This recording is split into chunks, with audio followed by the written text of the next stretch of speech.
He was a man without a face, a guitarist without an identity. Lost in a world of conformity, he struggled to find his true self.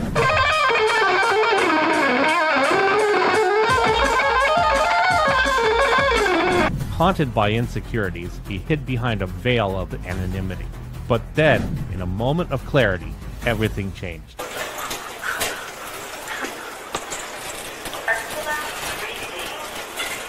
He became Buckethead. Like, subscribe, thank you. Buckethead, as we know him, was originally called Brian Patrick Carroll and was born on May 13, 1969 to Tom and Nancy Carroll. He's the youngest of 5 kids. Brian Carroll was a huge fan of martial arts, books, games, and of course a lot of visits to Disneyland. His dad, Tom, was an athletic director at Damien High School in Laverne, California.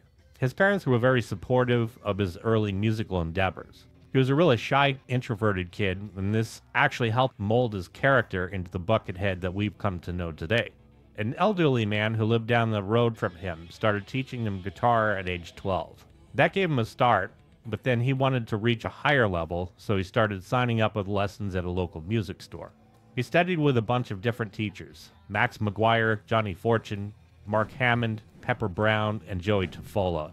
Buckethead had one particularly prolific guitar instructor, Paul Gilbert, who I covered a couple of videos back, who was 18 years old and teaching Buckethead how to play when he was about 15. Of course, at that time, he was still Brian Carroll, and had not donned his KFC bucket or anything. Gilbert said that he had a certain twitch about him, and he said it was a really good thing for his playing. He called it a useful twitch.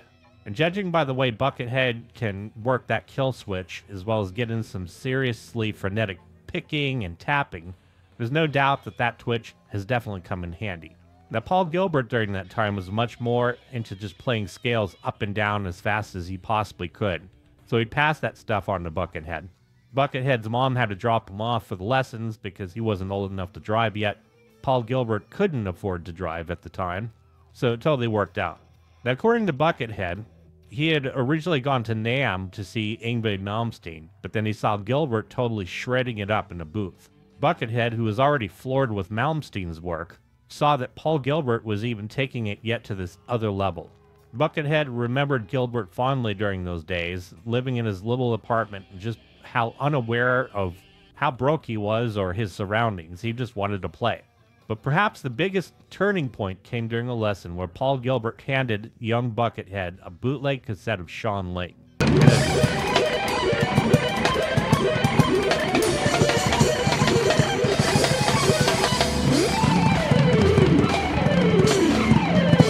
And as Sean told the story, he had actually come up with something that would be impossible to play on a single guitar.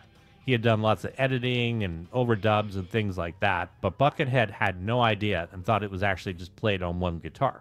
So therefore, he just had to learn it. Just sounded like insane, just insanity. And Buckethead got a bootleg of that some way and had no idea that it was a construction of editing. He thought I was actually playing it. And so he tried to figure out a way that it could be done by tapping with 2 hands on the neck, and he got pretty close.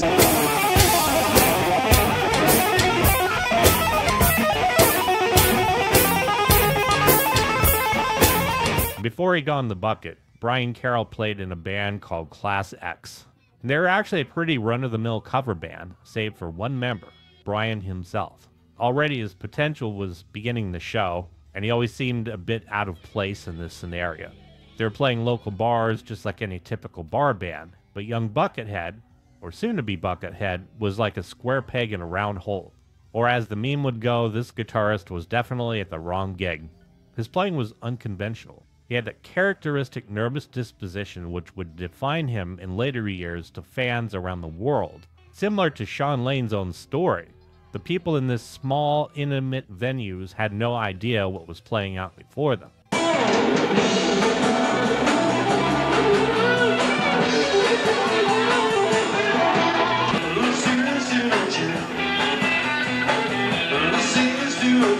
They had no idea that this guy playing this insane stuff over the top of these otherwise familiar songs would soon become a sensation.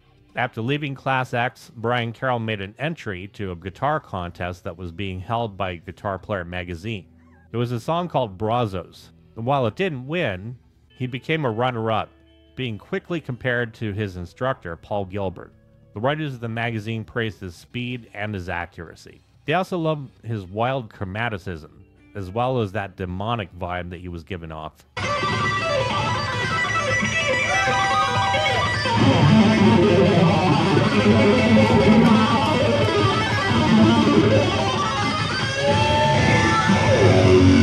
It was fresh and devoid of all the cliches of the typical neoclassical metal shredder. The song Brazos would eventually be renamed Tribal Rights and included on the Deli Creeps demo album, as well as his Secret Recipe DVD released in '06. Now, the original story about how Brian Carroll became Buckethead was a really wacky one that originated back in the 80s. It involves him being raised by chickens who were not just considered family, but they were also his protectors. They protected young Buckethead from people who were mean and mistreated him. The story had it that he had grown up in a chicken coop, and hanging out with these fine chickens, he would watch movies from a nearby drive-in theater, which was in view of the chicken coop that he happened to be sitting in. And one day, somebody who was taunting him threw a bucket of fried chicken right into the coop. The story continues that Buckethead then tried to assemble the pieces back together to bring the chicken back to life. He freaked out and he ran to the cemetery, where he played his guitar until he collapsed. One of the chickens got mad and scratched his face, so he ended up donning the bucket after the traumatic incident. He also had said during this unusual story that he felt a kinship with the chickens who had been slaughtered, and so he wore it as a tribute to them.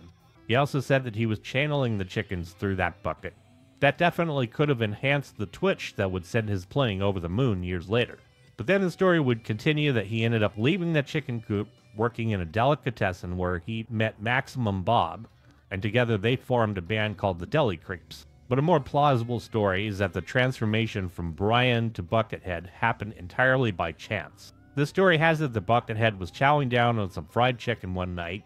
He had said that he couldn't recall what brand it was, though many suspect it possibly could have been KFC, or maybe Kentucky Fried Chicken as it might have been called back then. Not sure what would have ever given that one away. Nevertheless, being a huge fan of Michael Myers from Halloween, he had his beloved mask nearby, so he put it on. Finished with the chicken, he took the empty bucket and slapped it over his head, looked in a mirror, and then Buckethead was officially born. One of Brian's buddies, Jim Gore, told Brian to go and be Buckethead and just play.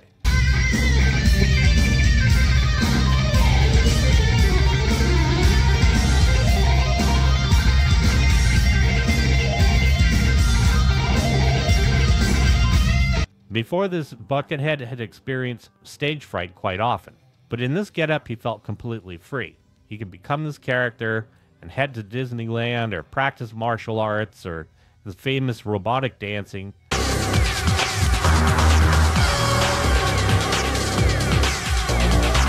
Or, of course, shred the living hell out of a guitar on stage and be absolutely comfortable doing it. Speaking of Disneyland, story has it that he actually tried to live there, but apparently the staff wouldn't let him do that.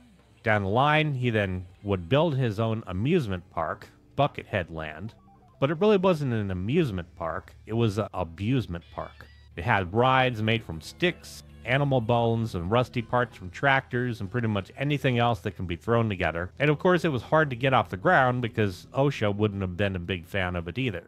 But in all truth, it turned out to be an album and a song. Very good ones at that. From 1991 onwards, Buckethead is kept very busy. He released a couple demos, Giant Robot and Buckethead Land Blueprints. He was a part of Derek Bailey's project along with John Zorn, where they released a triple album called Company 91. He was also able to release the Buckethead Land album on John Zorn's label in '92.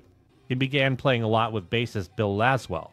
And Buckethead also collaborated with other musicians and eventually formed the supergroup called Praxis with Bootsy Collins and Brian Mantia. They did an album called Transmutation, which is an awesome album that did really well.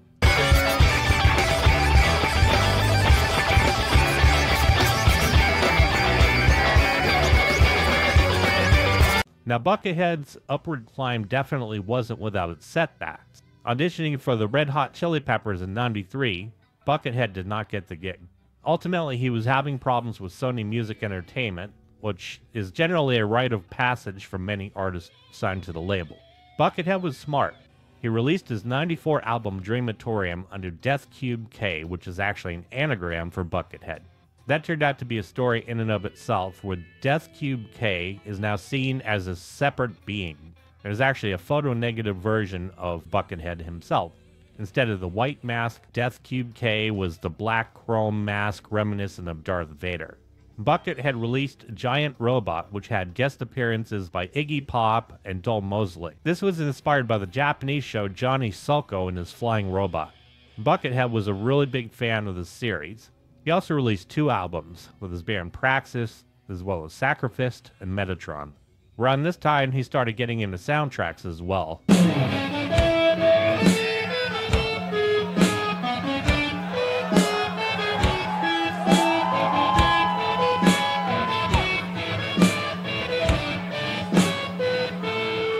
He did the soundtrack for both Johnny Mnemonic and Mortal Kombat. Eventually, he would also do music for the Saw horror series. Buckethead's soundtrack work didn't stop there. He'd go on to contribute his guitar skills to the soundtrack of the animated series Enter the Florpus in 2019, and Buckethead also lent his talents to the spine-chilling soundtrack of the movie Fallen in 2022. In '98, Buckethead released the album called Coma, which was dedicated to his mom Nancy, who was battling colon cancer at the time. It turned out to be quite an emotionally resonant album. He recorded it so his mom could enjoy the album during her recovery. Gone was the insane shredding and chromaticism, and instead he put down songs with pure feeling. He went with simpler bass lines, melodic guitar, and drum patterns. He also invited Terry Untelorn, who was a student at Berklee College of Music, to play cello and viola on 2 of the tracks. Terry expressed that Buckethead was definitely an odd one, a very elusive character, but that the album was very heartfelt. When Robin Fink had left Guns N' Roses to rejoin Nine Inch Nails, the band was in search of a new guitar player and auditioned several musicians. Now, Axl first became aware of Buckethead through his newly released album Monsters and Robots, which Buckethead was promoting while on tour with Primus. Through John Freese, Axl invited Buckethead to his house for a Christmas party in November of '99. Initially, Buckethead wasn't feeling soulful about joining GNR because it just really wasn't his thing. The 2002 press release for Buckethead's album Bermuda Triangle recounts the meeting, stating that at the 1999 Christmas party, Axl Rose, who Buckethead had never met before, presented him with a hard-to-find Leatherface doll that no one else had given him. Buckethead later told MTV that he took the gesture as a sign and that Axl must understand him somehow. So he officially joined Guns N' Roses in March of 2000, not for money or fame, but because of that Leatherface doll. According to Brian, Buckethead signed his contract with Axl at Disneyland, specifically on the Haunted Mansion ride. Although this story might seem like a joke, knowing Buckethead, it's probably true. In December of 2008, Axl himself mentioned in a forum post that he's pro-Disney, and he went there about once a year, often with Buckethead. The new GNR lineup played their first shows in January 2001 in Las Vegas and Brazil, before announcing and later canceling a European tour twice.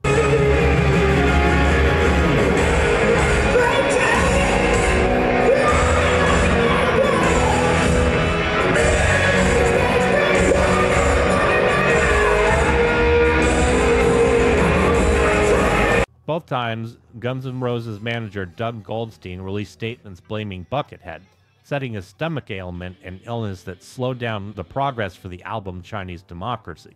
So really, Buckethead may have actually been upset by something else entirely. So now the recording process for Chinese Democracy obviously didn't go without its hitches. And this wasn't lost on Buckethead himself, who was beginning to become frustrated with the process. He was about to walk out, but was talked back into recording. Tom Zutaut, Guns N' Roses A&R person, decided to talk Buckethead off the ledge by offering to build a giant chicken coop right in the studio. He'd have it tricked out with chairs and couches and chicken wire and rubber chicken parts. Zutaut said it was half chicken coop and half horror movie. It was kind of a gag, but also as a gesture that Buckethead's contributions were valued and they wanted him to stick around. It didn't cost anything, they just threw some wire around a portion of the studio for him. But of course the story went that Buckethead used the chicken coop for much more than just playing. And since I cannot really use the P word, let's just say that he liked to spend his time watching particular flicks that he found extraordinarily pleasant. His extracurricular activities in the chicken coop, of course, were not making Axl Rose happy. Kamzu talked about how one of Axl's dogs took a crap in the coop, but Buckethead thought the smell actually brought him inspiration, so he had it left in there. Of course, the studio staff became the wiser and removed it, and that, of course, pissed Buckethead off. But Buckethead kept on recording, including the soundtrack for John Carpenter's Ghosts of Mars. The band eventually toured in late 2002, which included the infamous VMA Awards appearance, several riots, and the firing of Doug Goldstein.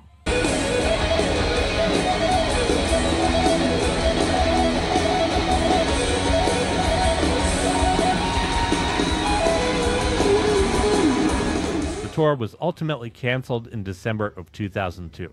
In the early 2000s, Buckethead got together with none other than Les Claypool. Many say that for the first time, Les was actually allowed to simply play the bass, since Buckethead pretty much filled the upper range with all of his wild soloing.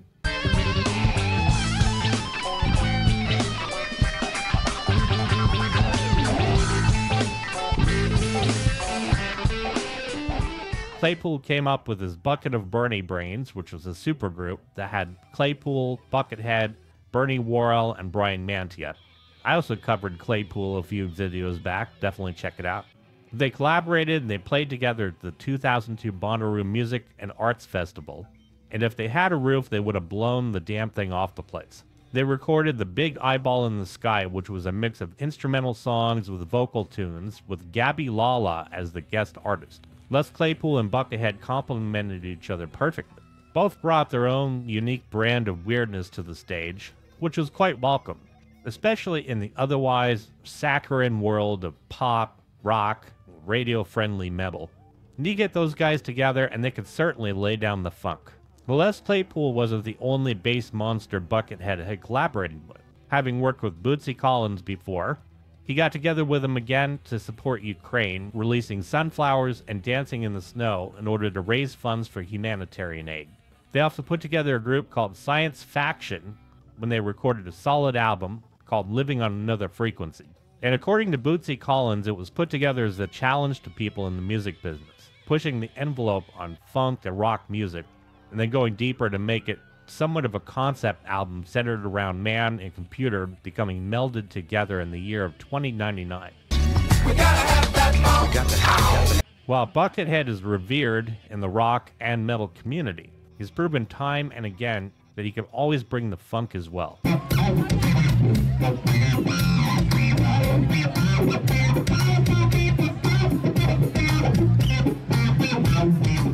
Buckethead is easily one of the busiest people in the music business, bar none. No doubt Zappa would be proud. Just a simple internet search on how many albums he actually did would show you numbers that are all over the place, because each year he puts out a ton. Currently they have it at around 519 studio albums. 488 of those are not what he calls albums, but instead he calls them pikes. And the easiest way to describe them, they're something between an EP and a full-length album. And of course, they vary in length. But he did this so that this way he could constantly release music whenever inspiration strikes. This gives fans something new all the time, and he's able to experiment without any form of record label pressures. And it's good for Buckethead because it helps him be able to sustain his career income-wise, but ultimately it gives him the freedom that he needs to be able to put out what he wants, when he wants to, without any unnecessary corporate oversight. But what is it about Buckethead's playing that makes him such a standout? For many of us who grew up when Buckethead hit the scene, we all thought it was just a gimmick. But when you listen to his playing and you realize the dude really truly is from another planet, it becomes apparent really quick. What's cool about Buckethead's playing is that he actually has come up with so many of his own techniques. He's got one called nubbing, and some say the name was actually born from inspiration from a Texas Chainsaw Massacre character called Nubbins. It's basically a modified two-hand tapping technique. Now, for those who don't know what two-hand tapping is, it's basically fretting with both hands instead of just picking with the right hand and fretting with the left. You take the fingertips of the right hand and start tapping out notes and catch them over on the left-hand side. Therefore, you have instant Eddie Van Halen. Well, not really, there's more to it, but that's the general idea. The Buckethead, on the other hand, took this into another realm. He creates these sort of 80s glitchy video game noises by using multiple fingers on his right hand, coordinated with the left hand fretting an octave apart, and from there it goes completely and totally random.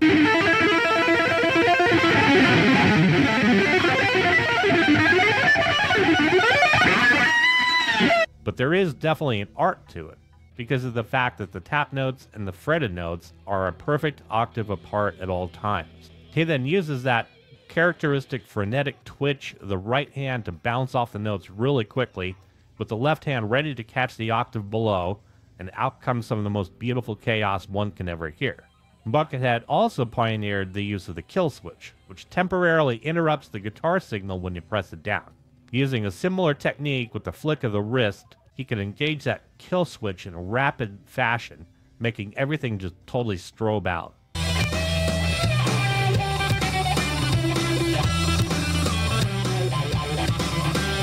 He also makes use of the diminished arpeggios, a la Sean Lane, all over the place in the fretboard.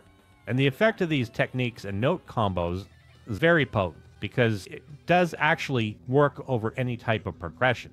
Though in terms of genres, it's best over something heavy or something funky. You wouldn't really want to do this over, a Taylor Swift ballad, even though the effect actually would probably be pretty cool. I know Buckethead fans would definitely rejoice. Not sure about the Taylor Swift fans. Buckethead's signature Les Paul is part of his legend. It was introduced in 2001, and before long, Buckethead was barely seen without it. He's used it on tons of his albums, including Electric Tears and Enter the Chicken. He also used this guitar on Guns N' Roses' Chinese Democracy. When Buckethead laid down tracks for the horror movie Saw, he used that very axe as well. Gibson made this model exclusively for Buckethead. He needed a guitar that was a little bigger than the standard size, especially considering that he stands 6'5". And he does look menacing with that oversized Les Paul on stage.